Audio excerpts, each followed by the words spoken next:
Be unhelpful staff, long queues or untidy shops, but it seems there's plenty to get annoyed about when it comes to customer service. A new survey suggests that when these things happen, we either walk out or give up, and ultimately that means less money changing hands. We'll discuss this in a moment, but first we ask people in Newcastle about their shopping experiences. Say hello, ask you if you need any help, but when they keep coming over and they try and force you to buy things, not really a fan of that.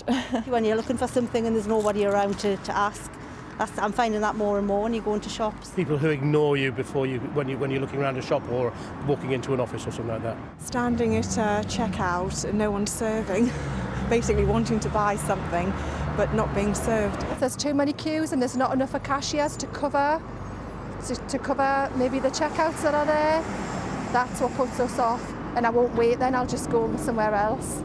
Just people who are a bit sort of off with you or snappy or a bit rude. Or I understand everybody has a bad day. Even I have a bad day sometimes. But smile doesn't cost anything really, does it? Well, there you go. Joining us now are Helen Dewdney, who writes a blog called The Complaining Cow about her experiences and helps other people complain, and Professor Gary Davies, who is an expert in retail from Manchester Business School and works with employees to better train them in the art of customer service. Helen, if I could first ask you, why, as a nation, are we not very good at complaining? I think as a nation we like a moan, we like a good moan about the weather, but we don't necessarily know how to complain and the best way to go about it. People aren't assertive, they don't know their legal rights, they don't know how to go find the process. So they might phone and then get fobbed off, or they don't know who to write to. It's not made easy quite often. And Gary, the work you do is with people working in stores, isn't it? What's your kind of key message to them in terms of how they deal with people in order to keep customers happy? Well, I think there's one stage before that, and that's actually bothering to do any customer service training in the first place. Sure. Not to be too expecting about what will happen. I remember one HR director complaining to me, he said, I've just invested a fortune, Gary, in this customer service training programme. All that's happened is that complaints have risen. Oh, no. And really what had happened is that now customers thought it was worthwhile actually making a complaint. So that's the first stage of getting things right. So do you think then that the issue is with the poor customer service or the reaction from customers not being how it should be? It's the interaction, isn't it, between the two, between the customer and the employee.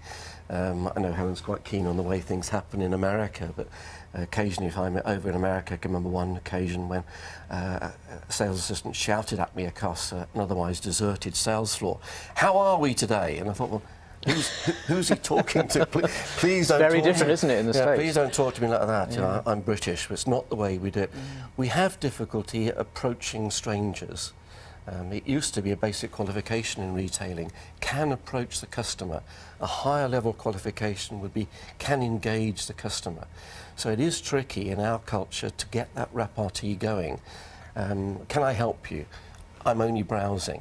That sort of conversation happens far too often in our retail shops. Now, Helen, I mean, you write a blog dealing with complaints. Isn't there an argument which says that, you know what, just have to get over it and deal with it and move on, rather than dwelling on something and sort of becoming bogged down in it that way? I think it's a difficult one, but sometimes it is about asserting your legal rights. And if you've got a faulty product, why should you accept a repair when you're legally entitled to your refund? And if you're being fobbed off, I don't think that's right that you should accept that. And I think when companies have that culture of doing as little as possible for the customer, you're walking away saying that was a rotten experience, I'll go and buy my kettle or whatever from somewhere else. And I think it's not just about complaining for complaining's sake, it's about complaining about what didn't go right for you. If you get a bad meal, why should you pay for that meal? Social media is an interesting thing, isn't it? And it affects both sides of it. I mean, I suppose for companies, if a customer can just go onto Twitter or whatever and launch a complaint, which may or may not be justified, that gives them much greater strength, which didn't really exist a few years ago. Do you think that's fair to say, Gary? I think it's fair to say. I think it's also a big issue for the larger retailers.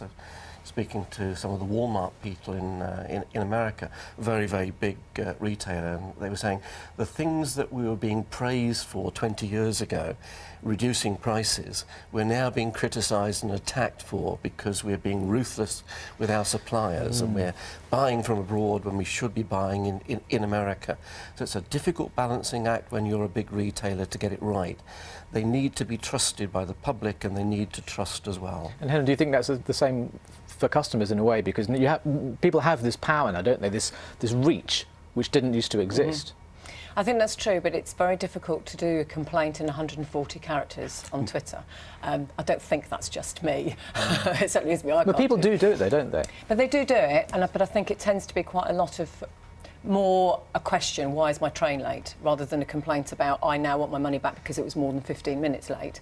And you can use the Twitter and Facebook and whatever to refer them to another complaint. But it's also about how those companies deal with that. I mean, when I've put complaints on Twitter or referred them to an email, it varies how companies respond and also whether they're given the tools to actually deal with it. Sometimes they come across as they're really lovely, really nice, helpful people, but they don't deal with the complaint because they haven't got the processes in place behind them. And very finally, very quickly, people going Christmas shopping, what should they be doing? What should they be looking out for when they go to shops? Good service. Good service. Bargains. It's as simple as that, is it? It's bargains, but making sure that if you get something that doesn't work after Christmas, that you're still legally entitled to your money back if you have the proof of purchase. And believing that you can make a comment or a suggestion to the retailer and that the retailer will listen. Well, there you go. Thanks ever so much indeed, both of you. Helen and Gary, thanks for coming in, and happy Christmas shopping for you both. That's all from breakfast this morning. Bill and Louise will be back tomorrow morning from 6, and they'll be joined by the Backstreet Boys. Until then, enjoy the rest of your weekend.